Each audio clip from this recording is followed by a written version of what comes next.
అలానే విశేషరావు కులాలకు సంబంధించిన ప్రస్తావన వచ్చినప్పుడు అసలు రెడ్డి అనేది ఒక కులమే కాదు అన్నట్టుగా తులసిరెడ్డి గారు చెప్తున్నారు. అది నాకు ఆశ్చర్యం వేసింది యాక్చువల్ గా. సో అందుకే దాని మీద డిస్కషన్ చేద్దామని చెప్పి తులసిరెడ్డి గారిని ఆహ్వానించడం జరిగింది. ప్రస్తుతం తులసిరెడ్డి గారు అందుబాటులో ఉన్నారు, డిస్కషన్ చేద్దాం. ఆయన మాజీ ఎంపీ, అలాగే జెడ్పీ కడప మాజీ చైర్మన్, 20 సూత్రాల ఆర్థిక చైర్మన్ పనిచేశారు. సుదీర్ఘమైన రాజకీయ అనుభవం ఉంది. ప్రస్తుతం కాంగ్రెస్ పార్టీ ఆంధ్రప్రదేశ్ ఉపాధ్యక్షులుగా ఉన్నారు. ఇంటరాక్టర్ సార్, నమస్తే. నమస్తే. నమస్తే సార్. మీరు అన్నటువంటి వ్యాఖ్యలు ఏవైతే ఉన్నాయో నాకే ఆశ్చర్యం గురి చేసినాయి. ప్లస్ నాకు ఒక విశ్వాసం ఉంది మీ మీద. దాని వెనక సైంటిఫిక్ గా రీజన్ లేకుండా మీరు అనరు అని చెప్పి, అసలు రెడ్డి అనేది కులమే కాదని చెప్పి మీరు అంటాం అనేది నాకు ఆశ్చర్యం కలిగించింది. నిజమేనా? వాస్తవం. నాది SSLC సర్టిఫికేట్. SSLC 1968 లో. అప్పుడు నాది SSC కాదు, SSLC secondary school leaving certificate, 11వ తరగతి. దీంట్లో ఇది క్లారిటీగా మరి కనిపిస్తుందో లేదో, నేషనాలిటీ కనపడుతుందో లేదో మరి.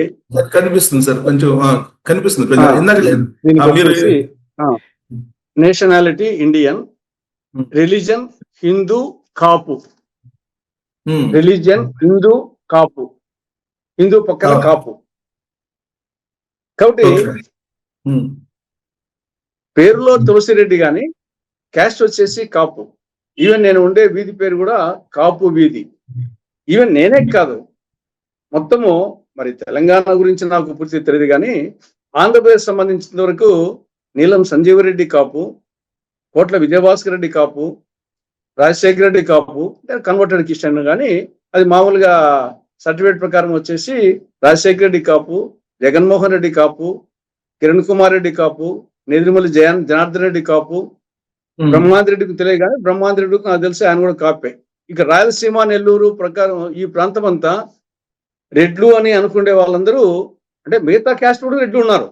ఈవెన్ జనరల్ గా రెడ్లు అని అనుకునే వాళ్ళందరూ కూడా వాళ్ళ సర్టిఫికెట్ లో కాపు అని ఉంటుంది. రెడ్డి అనేది నెల్లూరు బెజవాడ గోపాల్ రెడ్డి గారు ఉన్నారు. అవును, వాళ్ళు కూడా నాకు తెలిసి కాపునే. బెజవాడ గోపాల్ రెడ్డి, నెదురుమల్లి జనార్దన్ రెడ్డి. అక్కడ ఏమన్నా కోస్తా వరకు కొంచెంగా పూర్తిగా గుంటూరు ప్రాంతం, నాకు అక్కడ కూడా వచ్చేసి కాపునే.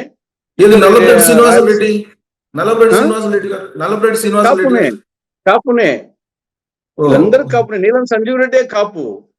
మనం ఎందుకంటే ఎందుకు వచ్చిందంటే, జనరల్ గా మన రాష్ట్రంలో అభిప్రాయం ఉందంటే, ఇంతవరకు అయిన ముఖ్యమంత్రులందరూ రెడ్లు అయ్యారు, కమ్మ అయ్యారు, కాపు కాలేదు, కాపు కావాలా అనేది ఒక వాతావరణం వచ్చేసి ఒక అభిప్రాయం ఉంది. కానీ మెజారిటీ ముఖ్యమంత్రులు అందరూ కాపులే ఫ్రమ్ ద బిగినింగ్. వచ్చేసి మీరు చెప్పినట్లు నీలం సంజీవ్ రెడ్డి కానుంటి వీళ్ళందరూ కాసు బ్రహ్మానంద రెడ్డి, కోట విజయభాస్కర్ రెడ్డి, రాజశేఖర రెడ్డి, జగన్ రెడ్డి, కిరణ్ కుమార్ రెడ్డి, జనార్దన్ రెడ్డి, బోనం వెంకట్రామరెడ్డి, మరి చెన్నారెడ్డిది బోనం టంగుటూరి అంజిది తెలియదు కానీ తెలంగాణలో ఏమైనా ఉందేమో. ఇక్కడంతా పేరు రెడ్డి ఉంటుంది కానీ కాపునే. మొత్తం సర్టిఫికేట్స్ అన్ని కాపునే ఉంటాయి, రెడ్డి అనేది ఉండదు. ఈవెన్ రెడ్డి అనేది ఎందుకు టైటిల్ అంటున్నా అంటే, వేరే క్యాస్ట్ చాలా క్యాస్ట్ ఇప్పుడు వచ్చేసి కమ్మ. మదనపల్లిలో కమ్మ. మాకు వచ్చేసి నేను MBBS చదివేటప్పుడే మాకు ఆప్తాల్మిక్ ప్రొఫెసర్ వచ్చేసి రెడ్డప్పరెడ్డి. మాకు ఆప్తాలు, నేను MBBS తిరుపతి చదివేటప్పుడే రెడ్డప్పరెడ్డి. కానీ ఆయన కమ్మ, మదనపల్లి అయింది కమ్మ వాళ్ళు, కానీ పేరు రెడ్డప్పరెడ్డి. ఈవెన్ నీలం సంజీవ్ రెడ్డికి అప్పుడు PL సంజీవ్ రెడ్డి అని చెప్పేసి కలెక్టర్ ఉన్నారు, పేరు వినంటారు, PL సంజీవ్ రెడ్డి అని, చాలా ఫేమస్ కలెక్టర్. ఆయన యాక్చువల్ గా కమ్మ. ఆయనకు ఆ పేరు ఎందుకు పెట్టినారంటే, వాళ్ళ ఫాదర్ నీలం సంజీవ్ రెడ్డిలకు ముఖ్యం అని చెప్పేసి ఆ పేరుతో వాళ్ళ కొడుకు వచ్చేసి సంజీవ్ రెడ్డి అని పేరు పెట్టుకున్నాడు. వాళ్ళ తర్వాత ఈవెన్ నేను జిల్లా పరిషత్ చైర్మన్గా ఉన్నప్పుడు నా జెడ్పీటీసీ మైదుకూరు జెడ్పీటీసీ, కడప జిల్లా మైదుకూరు జెడ్పీటీసీ, ఆయన పేరు పెద్దిరెడ్డి. ఆయన బలిజ. ఆయన నేను జెడ్పీ చైర్మన్గా ఉన్నాను, ఆయన మైదుకూరు జెడ్పీటీసీ, పేరు పెద్దిరెడ్డి, కానీ ఆయన వచ్చేసి బలిజ. ఇప్పుడు రాజశేఖర రెడ్డి గారి సమాధి ఉండేది వచ్చేసి ఇరపలపై ఇరండగట్టుపల్ల, అక్కడందరూ ఆ విలేజ్ వచ్చేసి బలిజా క్యాస్ట్. కానీ వాళ్ళందరూ రెడ్డి పెట్టుకుంటారు. పెద్ద సుబ్బారెడ్డి, చిన్న సుబ్బారెడ్డి, విశ్వనాథ్ రెడ్డి, పుండరీకాక్షరెడ్డి, చలమారెడ్డి, ఇట్లా మొత్తం పేర్లని రెడ్డి పెట్టుకుంటారు. ఇప్పుడు రఘువీరారెడ్డి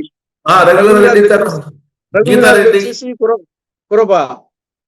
గీతారెడ్డి అంటే బహుశా వచ్చేసి వాళ్ళ భర్త SC. పేరు మీద ఏమైనా వచ్చిందో అది కొంచెం.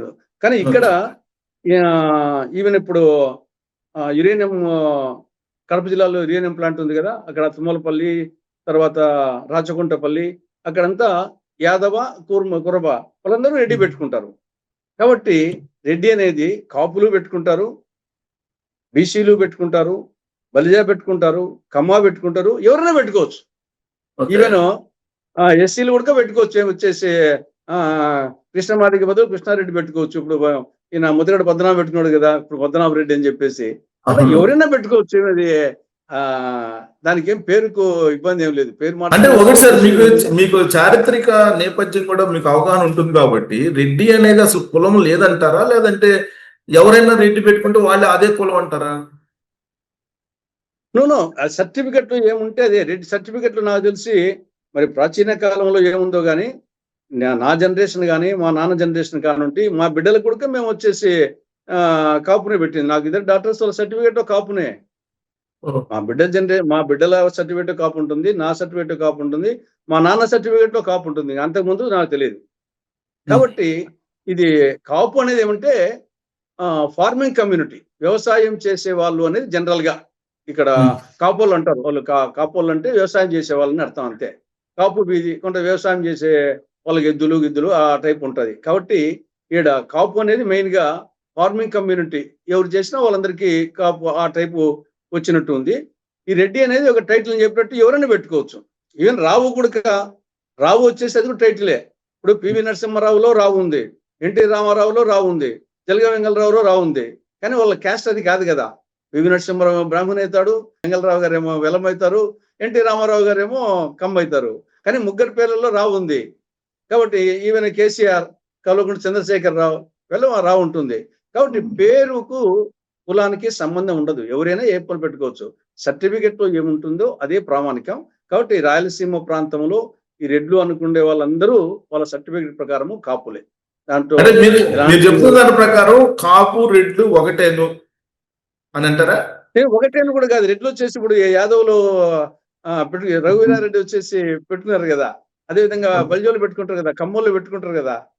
కాబట్టి రెడ్డి అనేది ఒక పేరు మాత్రమే, టైటిల్ మాత్రమే, అంతే తప్ప వచ్చేసి మనకు ప్రామాణికం వచ్చేసి ఏమైనా పెట్టుకోవచ్చు.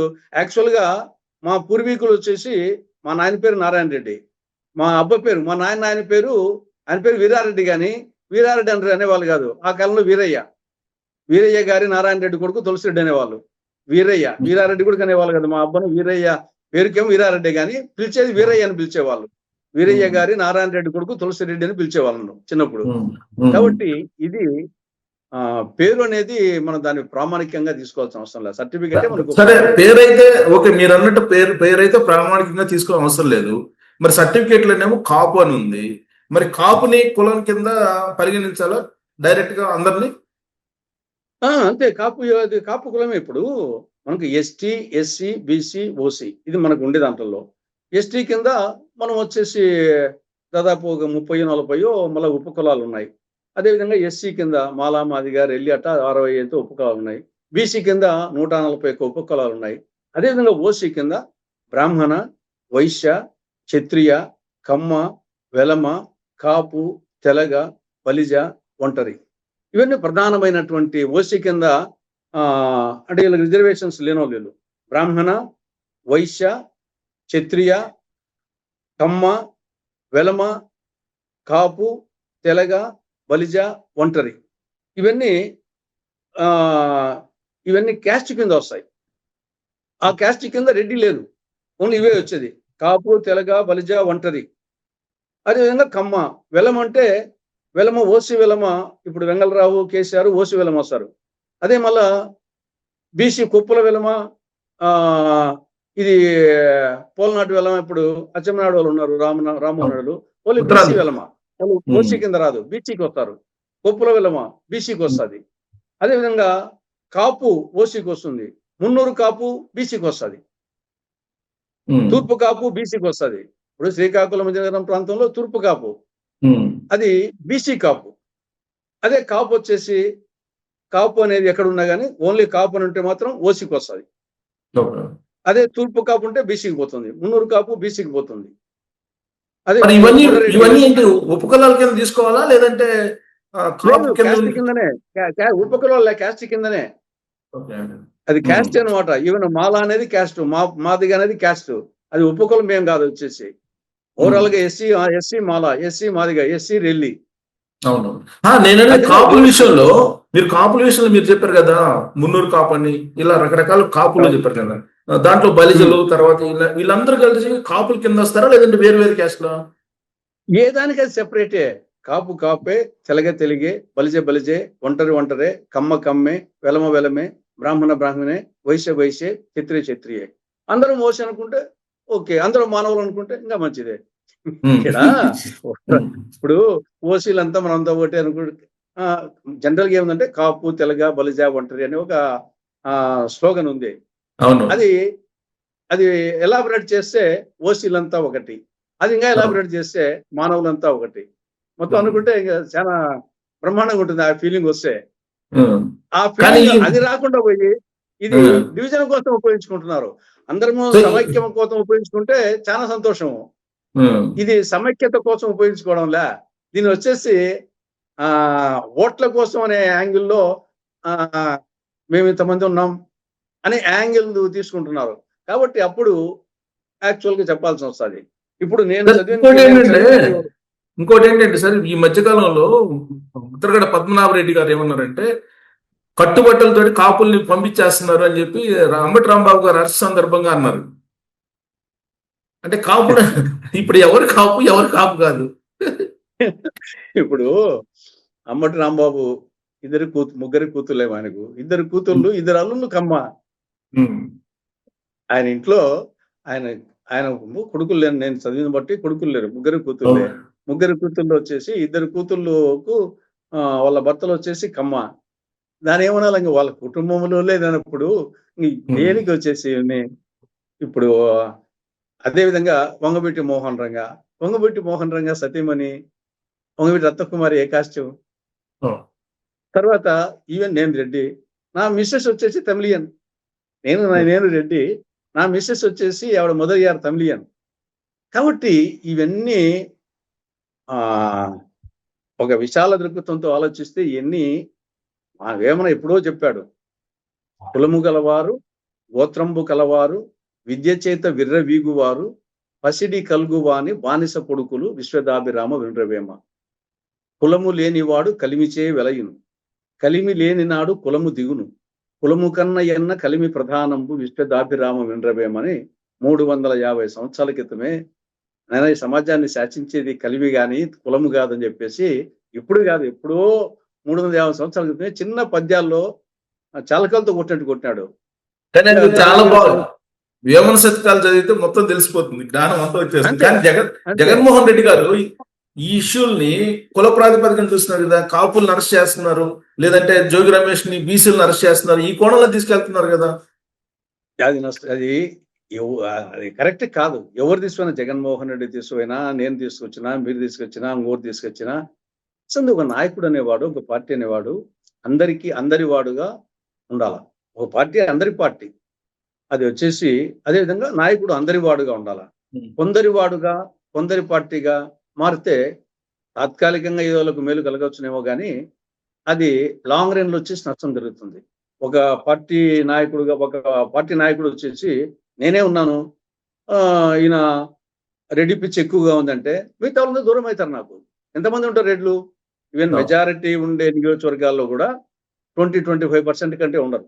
మిగతా వచ్చేసి ఎస్సీలు, ఎస్టీలు, బీసీలు, అదర్ ఓసీలు 75-80% ఉంటారు, ఎక్కువ ప్రిడామినెంట్.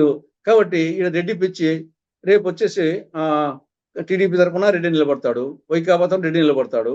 కానీ రెడ్డి పిచ్చి ఉండేవానికి మిగతా వాళ్ళు దూరం అవుతారు. నష్టం ఎవరికి? రెడ్డి పిచ్చి ఉండే వాళ్ళకి నష్టం. కాబట్టి అది ఎగ్జాంపుల్ రెడ్డి చెప్తున్నాను. ఎవరికైనా సరే పిచ్చి ముదిరితే మిగతా వాళ్ళు దూరం అవుతారు. మిగతా వాళ్ళు దూరం అయితే నష్టం. అది తాత్కాలికంగా కొంత ఉండొచ్చు. కానీ సార్, మీరు 50 సంవత్సరాల నుంచి రాజకీయాల్లో ఉన్నారు, చురుకైన రాజకీయాల్లో. ఈ మధ్య కాలంలో వస్తున్నంత కులాలకు సంబంధించిన ప్రస్తావన గతంలో ఎప్పుడైనా వచ్చిందా? ఇటీవల మరి ఎక్కువ అయిపోయింది. వచ్చేసి మనకు ఇక్కడ ఈవెన్ తెలంగాణతో పోలిస్తే మన రాష్ట్రంలోనే ఈ పిచ్చి మరీ ముదిరింది అనిపిస్తుంది. ఎక్కువ సామాన్యుల కంటే ఎడ్యుకేటర్లో ఈ పిచ్చి ఎక్కువ ఉంది.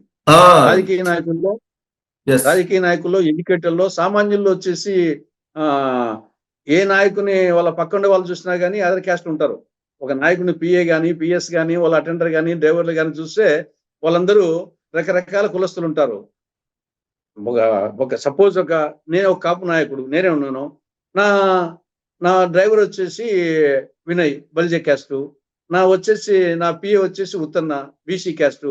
నేనే కాదు, ఆ విధంగా వచ్చేసి చాలా మంది నాయకులు, ఈవెన్ ముఖ్యమంత్రులు కానీ మంత్రులు కానీ ఎమ్మెల్యేలు కానీ వాళ్ళ సరౌండింగ్ తీస్తే రకరకాల క్యాస్టులు, రకరకాల ఈవెన్ రిలీజియన్స్ కూడా మొహమ్మదీలు ఉంటారు, క్రిస్టియన్స్ ఉంటారు, హిందువుల ఎమ్మెల్యేలకు హిందువుల నాయకుల పక్కన.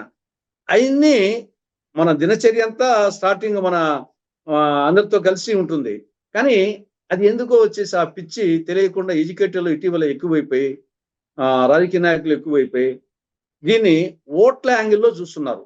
అంటే ఆ ఓట్లైనా సాలిడ్గా పడతాయి కదా అని.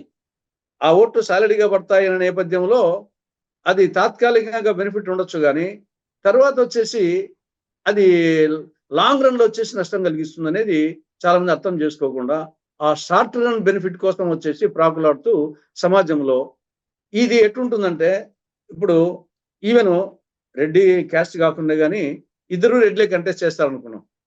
ఇద్దరు రెడ్లు కంటెస్ట్ చేసినప్పుడు ఫర్ ఎగ్జాంపుల్ మైదుకూరు కాన్స్టిట్యూన్స్ ఉంది కడప జిల్లాలో. మైదుకూరు కాన్స్టిట్యూన్స్ లో రెడ్డి నాన్ రెడ్డి కంటెస్ట్ చేసినప్పుడు రెడ్డి ఫీలింగ్ తెప్పిస్తారు. కొంత ఆ పక్క వచ్చేసి నాన్ రెడ్డిస్ అందరూ బలిజ యాదవ వాళ్ళందరూ ఏకమవుతారు. ఇద్దరు రెడ్లే కంటెస్ట్ చేశారనుకోండి, అప్పుడు పోకనాటి పెడకంటి ఫీలింగ్ తెప్పిస్తారు. పోకనాటి రెడ్డి పెడకంటి రెడ్డి, ఎందుకంటే ఆ నియోజకవర్గంలో పోకనాటి రెడ్డి ఎక్కువ, పెడకంటి రెడ్డి తక్కువ ఉంటారు కాబట్టి ఆ ఫీలింగ్ తీపిస్తారు. అదే ఆ పక్కన ప్రత్యర్థి రెడ్డి కాకుండా ఉంటే నాన్ రెడ్డి అయితే కదా అప్పుడు రెడ్డి ఫీలింగ్, అప్పుడు పోకనాటి పెడకంటి రాదు, మనం రెడ్లందరం ఒకట్రా అంటారు. అది ఆ విధంగా వచ్చేసి రాజకీయ నాయకుడు ఓట్ల కోసం వచ్చేసి తాత్కాలిక బెనిఫిట్ కోసము ఇది ఉపయోగించుకుంటాడు. అయినప్పటికీ ఫర్ ఎగ్జాంపుల్ బద్వేల్ నియోజకవర్గం ఉంది, బద్వేల్ వీరారెడ్డి మీకు కూడా తెలుసు, పవర్ఫుల్ లీడరు, ఆయన మినిస్టర్ గా ఉన్నాడు, పవర్ఫుల్ లీడరు. ఆడ రెడ్డి నియోజకవర్గం, రెడ్డి ఎక్కువ ఉంటారు బద్వేల్ నియోజకవర్గంలో. తర్వాత ఆయన పవర్ఫుల్ లీడరు అయినా కానీ ఒక బ్రాహ్మణు 2 మాటలు ఓడించాడు. ఆయన బ్రాహ్మణ్ వచ్చేసి ఆయన 2 మాటలు ఓడించాడు.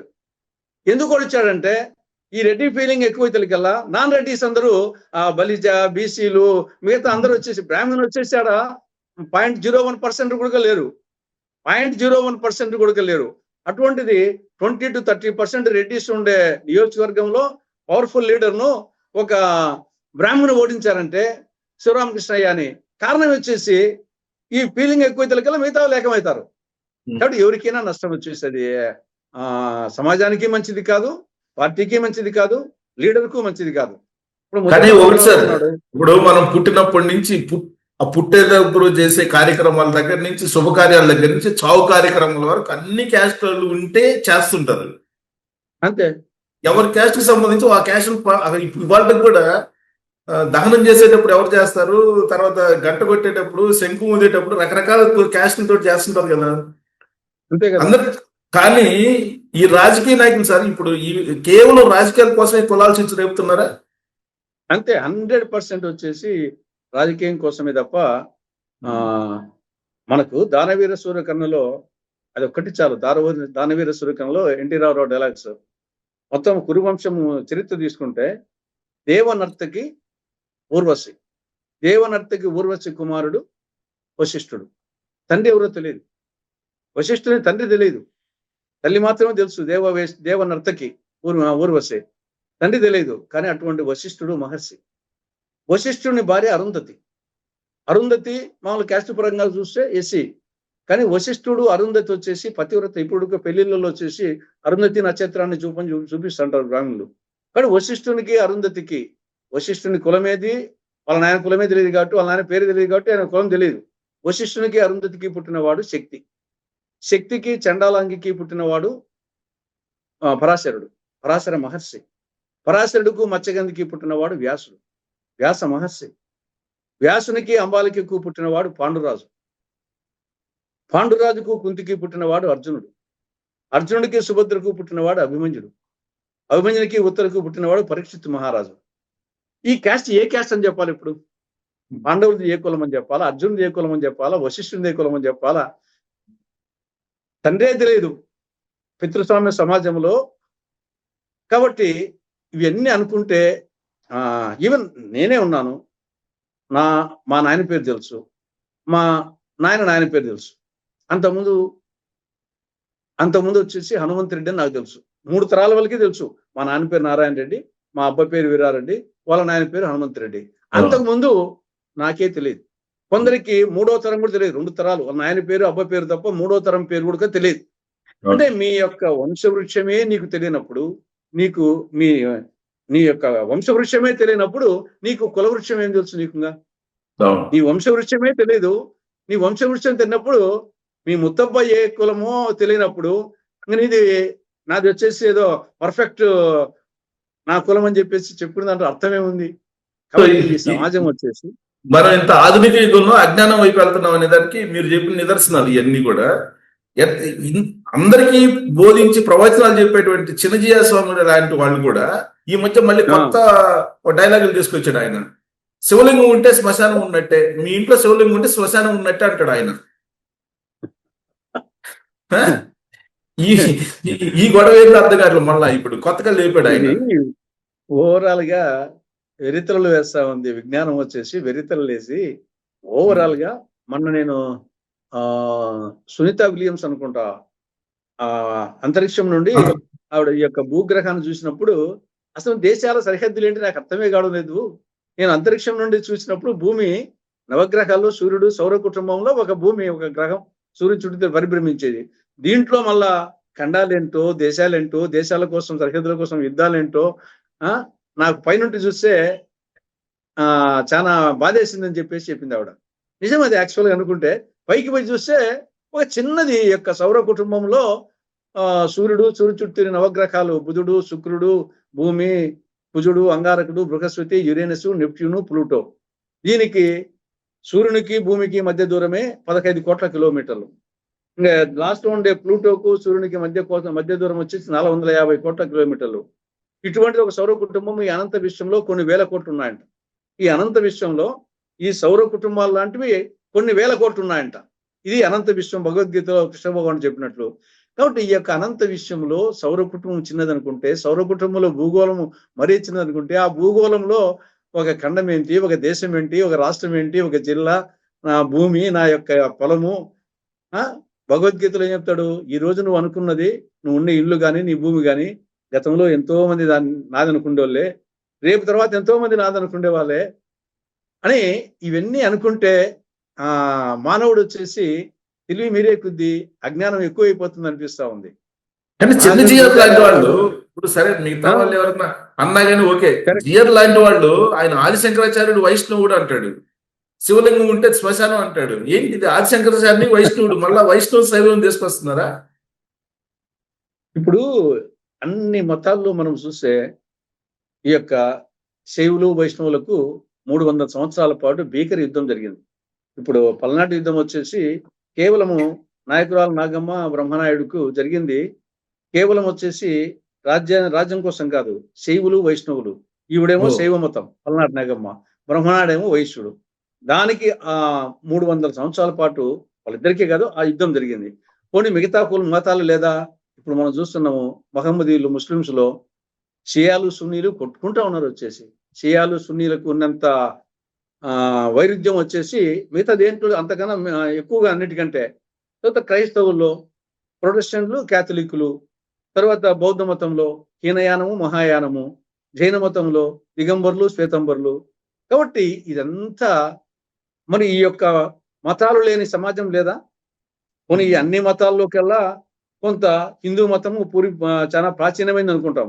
ప్రాచీనమైన హిందూ మతం కూడా వేదకాలం నుండి అనుకుంటే, అంతకుముందు వచ్చేసి ఈ సృష్టి వేదకాలం నుండి పుట్టిందా? ఈ ప్రకృతి ఏమైనా సృష్టి? అంతకుముందు సమాజం ఆదిమ మానవుని కానుంటి అనేక పరిణామక్రమంలో మతమే లేని సంవత్సరాలు, యుగాలు ఎన్నో ఉన్నాయి. కాబట్టి మనకు 5000 సంవత్సరాలు ఉంటే మత ప్రసక్తి నుంచి తెచ్చుకుంటున్నాం. హిందూ మతమునో, బౌద్ధ మతము, జైన మతము, తర్వాత క్రైస్తవ మతము, ఇస్లాం మతము, సిక్కు మతము, ఇవన్నీ అంతకుముందు 5,000 సంవత్సరాలకు ముందు ఈ మతాలు లేవా? ఈ మతాలు ఉన్నాయా? ఈ మతాలు లేనప్పుడు సమాజం లేదా? మనం ఆ నుండి వచ్చిన వాళ్ళమే కదా. ప్రతిదానికి ఏదో ఒకటి మూలమే ఉంటుంది కదా. మన వాళ్ళకి వాళ్ళ నాయన వాళ్ళ నాయన వాళ్ళ నాయన ఏదో మూలం ఉంటుంది కదా వచ్చేసి. కాబట్టి మానవుడు వచ్చేసి అజ్ఞానంతో వచ్చేసి ఈ మత ప్రసక్తి, కులపిచ్చితో ఎక్కువైపోయింది, వచ్చేసి ఓవర్ అయిపోయింది. మానవత్వం అనేది. పొలిటీషియన్స్ అయితే సరే, పొలిటీషియన్స్ అయితే ఏదో వాళ్ళు ఏదో ఓట్ల కోసం అనుకుంటారు. ఇప్పుడు ఈ స్వామీజీలు ఎందుకు ఎంటర్ అయినట్టు? వాళ్ళకు కూడా పొలిటికల్ మనకంటే మీరంటే మనకంటే ఎక్కువ వాళ్ళకి వచ్చేసి ఆ పిచ్చి మనకంటే ఎక్కువ. రాజకీయ నాయకులు, సామాన్యుల కంటే కూడా కొందరు స్వాములకు ఈ పిచ్చి ఎక్కువ. బీజేపీ ఎక్కించిన ఇంజెక్షన్ ఇదంతా. ఇప్పుడు సరే కొంతవరకు కావచ్చు, కానీ గతంలో కూడా ఉంది ఇది కొంత. ఇప్పుడు గతంలో కూడా ఇప్పుడు ఇక్కడ 2 రకాలు. ఇప్పుడు మనం ఏదో కులంలో పుడతాం, ఏదో మతంలో పుడతాం. నేను హిందూ అని గర్వంగా చెప్పుకుంటా, నేను కాపు అని గర్వంగా చెప్పుకుంటా. అంత మాత్రం చేత వేరే వాళ్ళని ఎందుకు ద్వేషించాలా అంటాను నేను. అది ఇప్పుడు మనము ప్రతి ఒక్కరూ ఏదో ఒక రిలీజన్ లోనో, ఏదో ఒక దేశంలోనో, ఏదో ఒక మతంలోనో, ఏదో ఒక కులంలోనో, ఏదో ఒక తల్లి గర్భంలోనో పుడతాం. అది దానికి బాధపడాల్సిన అవసరం లేదు. కానీ వేరే వాళ్ళని వచ్చేసి వేరే మతాన్ని, వేరే కులాన్ని, వేరే ప్రాంతాన్ని ఎందుకు ద్వేషించాలంట? మానవత్వం అనేది వచ్చేసి ఒక సాంగ్ కూడా ఉంది. మాయమైపోతున్నాడమ్మా మనిషి అన్నవాడు, మచ్చుకైనా లేడు చూడు మానవత్వం ఉన్నవాడు, 100కో 1,00,00,000 ఒక్కడుంటాడు, ఏడదాగున్నాడు కంటికి కనరాడని. మానవత్వం వచ్చేసి నశించిపోతుంది. దాంతో మొత్తం సమస్యలు వస్తుంది. ఇప్పుడు ఈ చిన్న కథ నేను వచ్చేసి ఒకసారి ఈనాడు పేపర్లో చదివాను. ఒక తల్లి పావురము, పిల్ల పావురము ఆహారం కోసం బయలుదేరినాయంట. తల్లి పావురము, పిల్ల పావురము పోయేటప్పుడు ఒక మసీదు దగ్గర ఘర్షణ జరుగుతోందంట. అప్పుడు ఆ పిల్ల పావురము తల్లి పావురం అడిగింది, అమ్మ ఏంది మా అక్కడ ఏదో జరుగుతుంది అని అడిగితే, అది హిందువులకు ముస్లింలకు మధ్య ఘర్షణ జరుగుతుందమ్మా, అది ఎందుకు జరుగుతుందమ్మా అన్నది. ఏం లేదమ్మా, దేవాలయానికి పోయే వాళ్ళని హిందువులు అంటారు, ఈ మానవులు, చర్చిలకు వాళ్ళు క్రైస్తవులు అంటారు, మసీదులకు వాళ్ళు ముస్లింలు అంటారు. ఇది ముస్లింలకు హిందువులకు సంబంధించినటువంటి తగాదా ఇది అంటుంది. అదేందమ్మా, మనము మొన్నటి వరకు మనము దేవాలయం పైన గుళ్ళల్లో ఉన్నాం కదా, మనం పావురాలు, మన కుటుంబం అంతా. ఈ లోపల వచ్చేసి సంక్రాంతి పండుగ వస్తే దాన్ని రిపేర్ చేసేటప్పుడు మనం పక్కనే ఉన్నటువంటి మసీదుకు పోయాము, ఆడాకొన్నాళ్ళు మనం రిసైడ్ చేశాము. మళ్ళీ ఈ లోపల రంజాన్ వస్తే వాళ్ళు శుభ్రం చేస్తుంటే మళ్ళీ చర్చికి పోయాము, ఆడాకొన్నాళ్ళు ఉన్నాము. చర్చి మళ్ళా క్రిస్మస్ వస్తే వాళ్ళు రిపేర్ చేస్తుంటే మళ్ళా గుడికి పోయాము. మనము గుడిలో ఉన్నా, మసీదులో ఉన్నా, చర్చిలో ఉన్నా పావురాలమే కదమ్మా. మనలో మార్పు లేనప్పుడు వాళ్ళు ఏడన్నా మానవులే కదమ్మా, గుడికి పోయినా చర్చికి పోయినా. అంటే అదేమ్మా మనకు వాళ్ళకి తేడా, అందుకే మనం పైన ఉన్నాము, వాళ్ళ కింద ఉన్నారు మానవులు మనకంటే అని ఆ తల్లి పావురం పిల్ల పావురం చెప్పిందంట. ఆ పావురాన్నకున్న బుద్ధి కూడా మానవులకు జ్ఞానం కూడా లేకపోతే అవి పావురమే. గుడిలో ఉన్నప్పుడు పావురమే, చర్చిలో ఉన్నప్పుడు పావురమే, మసీదులో ఉన్నప్పుడు పావురమే. కాబట్టి ఈ మానవులు వచ్చేసి ఎడికి పోయినా మానవుడే కదా. అదే తిండి తింటున్నాము, అదే అందరిలో ఆ రక్తమే అందరిలో. ఇప్పుడు కాదు సార్, ఇప్పుడు ఏ స్టేజ్ లో ఉన్నామంటే, మొన్న ఈ మధ్య మేడారం జాతరలో ఆ కోవా బన్ను ఏదో అమ్మడానికి రాయలసీమ కడప నుంచి ఏదో వచ్చినట్టున్నాడు అక్కడికి. అతను పట్టుకొని ఏం చేశారో మీకు చూసుంటారు ఆ వీడియో. కోవా బన్నని మీ ఇక్కడ అమ్ముతావా, దాని ఏదో అలాలు చేసి ఇట తూతు అని ఊదా అమ్ముతున్నాడు అని చెప్పేసి పెద్ద గొడవ చేశారు. అదే ఇవన్నీ సెంటిమెంట్లు చూసుకొని కొందరు వచ్చేసి ఈ సోషల్ మీడియా ఒకటి దీనికి తోడు బాగా యాడ్ అయిపోయింది. గతంలో ప్రింట్ మీడియా ఉన్నప్పుడు ఈవెన్ పార్లమెంట్ లో మాట్లాడినటువంటి అన్పార్లమెంటరీ వర్డ్స్ కూడా వచ్చేటి కాదు. ఒకవేళ మీడియా కూడా ఎవరన్నా ప్రెస్ మీటింగ్ లో అన్పార్లమెంటరీ వర్డ్స్ వానే వచ్చేటి కాదు. ఇప్పుడు ఈ సోషల్ మీడియా, ఎలక్ట్రానిక్ మీడియా వచ్చిన తర్వాత పోతున్నాయి. ఇంకా పోయి వాళ్ళ గురించి చర్చ పెట్టేకల్లా మిగతా వాళ్ళు కొంత తయారవుతున్నారు. ఈ యూత్ కూడా వచ్చేసి కొంత ఆకర్షితులవుతున్నారు. కాబట్టి సొసైటీ చాలా అయినప్పటికీ ఇంకా సొసైటీ ఉంది అంటే మన సంస్కృతి సాంప్రదాయాలు ఇంకా కాపాడుతున్నాయి. కాబట్టి మనము రామాయణ విషవృక్షం ఉంది, రామాయణ కల్పవృక్షం ఉంది. రామాయణ విషవృక్షము ఉంది పుస్తకము, రామాయణ కల్పవృక్షము ఉంది. కానీ సొసైటీ వచ్చేసి ఇప్పటికీ కొంత నడుస్తా ఉందంటే మన సంస్కృతి సాంప్రదాయాలు ఇప్పటికీ కొంత కాపాడుతున్నాయి కాబట్టి సొసైటీ నిలిచింది. లేకుంటే ఈవెన్ ఇప్పటికి కూడా నాస్తికులు 30% నాస్తికులు ఉన్నారు. ఈవెన్ అమెరికాలో ఇంకా కొంత ఇస్లాంలో కొంచెం నాస్తికులు తక్కువేమో గానీ క్రిస్టియానిటీలో నాస్తికులు ఉన్నారు. అమెరికాలో నేను మన చదివాను 30% నాస్తికులు ఉన్నారంట. ఏదో సర్టిఫికెట్ రాసుకుంటారు కానీ క్రిస్టియానిటీ అని చెప్పేసి వాళ్ళు.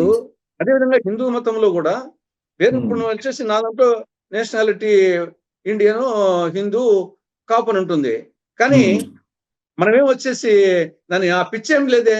మనం వచ్చేసి కాబట్టి ఈ నాస్తికులు అంటే ఏం దేవుని తిడితేనే నాస్తికుడు కాదు. పిచ్చిగా వచ్చేసి వేరే నాకు తెలిసి వేరే మతాలను తిట్టుకునేవాడే నాస్తికుడు. మనం చరిత్ర తీసుకుంటే మనము నాస్తికులకు యుద్ధాలు జరగలే. నాస్తికులకు ఆస్తికులకు యుద్ధాలు జరగలే. జరిగిన యుద్ధాలన్నీ ఆస్తికులకు మధ్యనే. చరిత్ర తీసుకోండి. నాస్తికులకు యుద్ధాలు జరగలేదు. నాస్తికులకు ఆస్తికులకు మధ్య యుద్ధాలు జరగలేదు. యుద్ధాలు జరిగిందల్లా ఆస్తికులకే. ఆస్తికుల్లోనే ఒక ఉపవర్గానికి శైవులు, వైష్ణవులు, హిందువులకు, ముస్లింల్లోనే షియాలకు, సున్నీలకు, ఇట్లా జరిగిందంతా నాస్తికునికి ఆస్తికునికి జరగలే. ఎక్కడ ఊరిగా వాదించుకోవచ్చు, ఆ వాదంతో సరిపోతుంది, అంతేగాని యుద్ధాలు జరగలే. యుద్ధాలు జరిగిందంతా ఆస్తికులే. కాబట్టి ఇప్పుడు మనము ఒక గ్లాస్ లో వాటర్ ఉంది. వాటర్ ఏమంటాము? ఇంగ్లీష్ లో వాటర్ అంటాం, తెలుగులో నీరు అంటాం, తమిళ్లో తన్నీరు అంటాం, హిందీలో పానీ అంటాం. అని పేరు మార్చేంత మాత్రాన దాని స్వరూపం ఏమైనా మారుతుందా? H2O కదా నీరుకి వచ్చేసి కెమికల్ వచ్చి H2O కదా దాని ఏమైనా మారుతుందా? దాన్ని నీరు అన్నా, తన్నీరు అన్నా, పానీ అన్నా, వాటర్ అన్నా కానీ ఇంత సింపుల్ దాన్ని మానవుడు అర్థం చేసుకోలేకపోయి, ఇప్పుడు నేనే ఉన్నాను, నా భార్య ఏమంటుంది? అండి అంటుంది. నా కూతురు ఏమంటుంది? నాన్న అంటారు. ఇంకోరు వచ్చేసి నా శిష్యుడు సార్ అంటాడు. నేను ఇంకొక అతను నా గురువు వచ్చేసి అబ్బి అంటాడు. అయినా నాలో ఏమైనా మార్పు వస్తుందా? దానికోసం కొట్టుకోవాలనా? మా కూతురు వచ్చేసి నేను నాయన అంటే, మా భార్య వచ్చేసి నా అండి అన్నావని, నేను ఆ నాయన అంటే నువ్వు అండి అన్నావి అని కొట్టాడుకోవాలా? నా కూతురు నా భార్య ఏమన్నా? ఇంత సింపుల్ దానికి వచ్చేసి అల్లా అంటేనేమి, రామ్ అంటేనేమి, రహీం అంటేనేమి, ఇంత ఇవన్నీ మీరు చెప్పిన పచ్చి వాస్తవాలు. నాగరిక ప్రపంచంలో ఉన్నాం మనం, చాలా వేగంగా సాంకేతికంగా ఎదుగుతున్నాము. మరి ఇది యథా రాజా తథా ప్రజ అంటానికి నిదర్శనం ఈ దుష్పరిణామాలన్నీ కూడా ఇవి నిరంతరం మానవుడు స్వార్థజీవి. మానవుడు పుట్టుకతోనే మానవుడు వచ్చేసి స్వార్థజీవి. నువ్వు అమెరికాకు పోతే నేను ఇండియన్ అంటాం, ఢిల్లీకి పోతే నేను ఆంధ్ర అంటాం, విజయవాడకి పోతే నేను కడప అంటాం, కడపకు వస్తే నేను పులిందుని అంటాను, పులిందులకు పోతే నేను ఏంపల్లోని అంటాను, ఏంపల్లకు పోతే కాపు వీధి నాది అంటాను. ఆఖరికి సీట్ వచ్చేసి ఎమ్మెల్యే టికెట్ నీకు కావాలన్నా, మీ భార్యకు కావాలంటే నాకే కావాలంటాను. ఇంకా నాకు కానప్పుడు వీలైతే మా భార్యకి, నాకు వీలైతే నాకే ఇవ్వండి అంటాం. అంటే మానవుడు స్వార్థజీవి అట్లా. కాబట్టి ఇది నిరంతరము ఉంటుంది. కానీ అట్ ది సేమ్ టైం దీనికి మళ్ళా కౌంటర్స్ కూడా ఉంటాయి. వచ్చేసి దాని సమాజంలో వచ్చేసి ఈ యొక్క చట్టాలు కానీ, మతాలు కానీ, కులాలు కానీ ఇవన్నీ యాక్చువల్గా సంఘ సంస్కృతి ఎందుకు పెట్టారంటే సమాజం వచ్చేసి కట్టుబాట్లు ఉండేదాని కోసం. జంతువులకు మానవునికి డిఫరెన్స్ ఏముంది? జంతువులకు వచ్చేసి ఒక వయసు వచ్చినాక కోడె దూడకు తెలియదో ఇంకోటి తెలియదు. కానీ మానవునికి ఆ ఇంగిత జ్ఞానం, త్రికాల జ్ఞానం ఇచ్చిన మానవునికి వచ్చేసి ఆ కట్టుబాట్లు, ఈ యొక్క రాజ్యాంగం కానీ, కట్టుబాట్లు కానీ ఇవన్నీ మానవుని వచ్చేసి ఒక మంచి పద్ధతిలో ఏదైనా మానవుడు సంఘజీవి సమాజంలో నివసించాల. సంఘజీవిగా ఉన్నప్పుడు కొన్ని కట్టుబాట్లు, అది రాజ్యాంగం పరంగా వచ్చిన కట్టుబాట్ల, చట్టపరంగా వచ్చిన కట్టుబాట్ల, సాంప్రదాయబద్ధంగా వచ్చిన కట్టుబాట్ల, కులపరంగా వచ్చినట్ట, మతపరంగా వచ్చినట్ట, ఇవన్నీ ఫైనల్ గా మంచి కోసం సమాజంలో ఉండే మనిషిని సంఘ జీవనం వచ్చేసి సామరస్యంగా జరిగే దానికోసం పెట్టినటువంటి దీన్ని రాను వెరితెరలు వేసి కొందరు దాని స్వార్థానికి ఉపయోగించుకుని, నేను ఏ సంఘ సంస్థ కూడా మంచి కోసమే ఆలోచించి చేస్తాడు. ఆనాటి సమాజాన్ని దృష్టిలో పెట్టుకుని ఇప్పుడు వేమన పద్యాలు కానీ, సుమతి పద్యాలు కానీ, ఈవెన్ రాజా రామ్మోహన్ రాయలు, కందుకూరి వీరేశలింగము, వీరబ్రహ్మేంద్ర స్వామి, ఇవన్నీ సంఘ సంస్కర్తలు వచ్చేసి వాళ్ళ సమాజాన్ని దృష్టిలో పెట్టుకొని చేసిన దాన్ని కొందరు ఇప్పుడు ఆఖరికి సంఘ సంస్కృతను వేమన అంటే రెడ్డి అంటారు, అంబేద్కర్ అంటే ఎస్సీ అంటారు, శ్రీకృష్ణదేవరాయలు అంటే బలిజ అంటారు, కొండవీటి అంటే రెడ్లు అంటారు. అంటే సంఘ సంస్కర్తలను కూడా ఆఖరికి ఒక కులానికి అనుభవించుకుంటున్నారు. అంబేద్కర్ రాజ్యాంగం వచ్చేసి అందరము పాటిస్తున్నారు 147 కోట్ల మంది. కానీ దాన్ని కొందరు వచ్చేసి ఎస్సీగా ఆయన భావిస్తున్నారు. ఆయన రాజ్యాంగం వచ్చేసి అందరం పాటించి. అదేవిధంగా కృష్ణదేవరాయలు సాహితీ సమరాంగణ సార్వభౌముడు 500 సంవత్సరాల క్రితము ప్రజారంజకంగా పరిపాలించినోడు. కాబట్టి ఆయన వైష్ణవుడు అయినప్పటికీ ఆయన యొక్క భువన విజయంలో తెనాలి రామలింగడు దూర్జటి రాసిన శ్రీ కాళహస్తి మహాస్యం వచ్చేసి అది శివునికి సంబంధించింది. ఆయన వైష్ణవుడు అయినప్పటికీ తిరుమలకు పోయాడు. కాబట్టి పరమత సహనాన్ని పాటించినటువంటి మహోన్నతమైన నాయకుడు. అదేవిధంగా వచ్చేసి అంబేద్కర్ గాని, వేమన గాని కులాలు కాపాడించుకుంటు కాబట్టి శ్రీకృష్ణుడు యాదవుడు గానో, శ్రీరాముడు క్షత్రుని గానో ఆ విధంగా వచ్చేసి సమాజం వచ్చేసి ఈ విధంగా వెర్రితెరలు వేస్తా ఉంది. ఇది వేస్తానే ఉంటుంది. దీనికి వస్తానే ఉండాలి. సార్ ఫైనల్ గా జనరల్ గా ఒక అభిప్రాయం ఏంటంటే తెలంగాణ కేసీఆర్ లేపినటువంటి ఒక ప్రత్యేక వాదం, ఆంధ్రాలోనేమో కులవాదం ఏమో జగన్మోహన్ రెడ్డి, వీళ్ళిద్దరు కారణంగానే వెర్రి తలలు వీస్తున్నాయి అని చాలా మంది చెప్పుకుంటూ ఉంటారు. వీళ్ళ కారణంగానైనా గతంలో ఉన్నదాన్ని వీళ్ళు ఫ్లేవర్ చేశారా? ఇప్పుడు ఒక విధంగా యాక్చువల్గా కొంచెం జగన్మోహన్ రెడ్డి పీరియడ్ లో ఆయన అందరికీ అంతో ఇంతో వాళ్ళ కులం మీద వాళ్ళ మతం మీద అంతో ఇంతో ఉంటుంది, దాన్ని మనము కాదనం. కానీ వేరే వాళ్ళను ద్వేషించడము అనేది జగన్మోహన్ రెడ్డి పీరియడ్ లో ప్రతి ముఖ్యమంత్రికి అంతో ఇంతో ఉండొచ్చు. కానీ జగన్మోహన్ రెడ్డి పీరియడ్ లోనే వేరే కులాన్ని ఆయన పదే పదే కమ్మ కులాన్ని గురించి పదే వచ్చేసి అది ఒక నాయకుడు చేయాల్సిన పని కాదు. కాబట్టి అతను ఆ నేపథ్యంలో ఒక దిక్కు ఆయన యాక్చువల్గా వచ్చేసి కన్వర్టెడ్ క్రిస్టియన్. యాక్చువల్గా వచ్చేసి మాలాంటి వాళ్ళు అంతంత చెప్పుకోవాలంటే ఒరిజినల్ సరుకు మాది. ఆయన వచ్చేసి కన్వర్టెడ్ క్రిస్టియన్ వచ్చేసి నిజంగా అది ఇంతవరకు వచ్చేసి రాజశేఖర రెడ్డి పీరియడ్ వరకు ఆయన వచ్చేసి ఒకవేళ ఎంత కన్వర్టెడ్ క్రిస్టియన్ కానీ రాజశేఖర రెడ్డిని ఆ విధంగా భావించేవాళ్ళు కాదు. ఆయన అందరి వాడిగా భావించేవాళ్ళు, క్రిస్టియన్స్ కూడా వాళ్ళ వాడిగా భావించేవాళ్ళు, రెడ్లు వాళ్ళ వాళ్ళగా భావించేవాళ్ళు, అందరూ కూడా వచ్చేసి వాళ్ళ వాళ్ళగా భావించాడు. కాబట్టి రాజశేఖర రెడ్డి హయాం అంతా ఒక చారిస్మాటిక్ లీడరు కంచుకోటగా సాగింది. దాన్ని కంటిన్యూ అయ్యింది జగన్మోహన్ రెడ్డికి. జగన్మోహన్ రెడ్డి ముఖ్యమంత్రి తర్వాత చేసినటువంటి ఈ యొక్క పొరపాటు వలన ఇప్పుడు అతను లిమిటెడ్ అయిపోయినాడు. అతను అందరి వాడు కాకుండా కొందరి వాడు అయిపోయినాడు. అతను అనుకుంటున్నాడు కానీ అతను ఆ యొక్క ముఖ్యమంత్రి అయినాక, ముఖ్యమంత్రి కాకముందు అందరి వాడుగా భావించి ఆయనకు ఓట్లు వేశారు. ముఖ్యమంత్రి అయిన తర్వాత కొందరి వాడు అయిపోయి కొందరి పార్టీ అయిపోయి ఆయనకు నష్టం జరుగుతుంది. ఇది జగన్మోహన్ రెడ్డి కాదు, ఎవరికైనా జరుగుతుంది. కాబట్టి ఏ నాయకుడు కూడా అందరి కేసీఆర్ కూడా ఒక తరానికి 2-3 తరాలు సరిపడా విద్వేషాలని నింపినట్టేనా? ప్రాంతీయ విద్వేషాలు నాకు తెలిసి అప్పటికే తెలంగాణలో ఇప్పటికే తగ్గింది అనిపిస్తున్నావా నాకు. ఆయన అప్పుడు దాన్ని ఉపయోగించుకున్నాడు కానీ ఆ మూమెంట్ లో ఇప్పుడు నాకు తెలిసి ఆల్మోస్ట్ అప్పుడే తగ్గిపోయింది. ఇప్పుడేమో ఆ పక్క రేవంత్ రెడ్డి తెలంగాణ వాడే, బండి సంజయ్ తెలంగాణ వాడే, కేసీఆర్ తెలంగాణ వాడే. కాబట్టి అది వచ్చినప్పుడు ఈ యొక్క ప్రాంతీయ పిచ్చి ఎవరుకుంటుందో వాళ్ళు నష్టపోతారు.